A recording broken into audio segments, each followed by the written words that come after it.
ગુજરાતના કૃષિ અને પંચાયત મંત્રી બચુ ખાબડના પુત્રો બળવંત અને કિરણ ખાબડ મનરેગા યોજનામાં કરોડોના કથિત કૌભાંડના આરોપમાં જેલમાં બંધ હતા. ત્યારે બંને પુત્રોના જામીન અંગે આજે દાહોદ કોર્ટમાં સુનાવણી હાથ ધરાઈ કે જેમાં કોર્ટે બચુ ખાબડના બંને પુત્રના જામીન મંજૂર કર્યા. કોર્ટે 50,000ના જામીન પર બળવંત અને કિરણ ખાબડને જામીન આપ્યા છે. ઉલ્લેખનીય છે કે દાહોદ જિલ્લાના દેવગઢ બારિયા અને ધાનપુર તાલુકાના માત્ર 3 ગામોમાં મનરેગા યોજનાનું કૌભાંડ સામે આવ્યું કે જેમાં વર્ષ 2021થી 24 સુધી મનરેગા યોજનામાં L1 તરીકે અને અધિકૃત ન હોય કે તેવી એજન્સીઓને છેલ્લા 3 વર્ષમાં 70 કરોડ રૂપિયાનું ચૂકવણું કરી દેવામાં આવ્યું હોવાનો ખુલાસો થયો.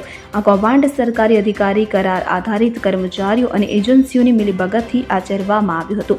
કૌભાંડી એજન્સીઓ સાથે મંત્રીના પુત્રોના તાર જોડાયેલા છે. દેવગઢ બારિયા અને ધાનપુર તાલુકામાં મનરેગાના કામો મંત્રીના પુત્રોની એજન્સીઓ શ્રી રાજ ટ્રેડર્સ અને શ્રી રાજ કન્સ્ટ્રક્શનને આપવામાં આવ્યા હોવાનું સામે આવ્યું છે. Bureau report CN24 news. હવે જુઓ દેશ દુનિયાની તમામ ખબરો તમારી આંગળીના ટેરવે. ઉઠાવો મોબાઈલ અને Google Play Store પરથી ડાઉનલોડ કરો અમારી CN24 ન્યૂઝ મોબાઈલ એપ.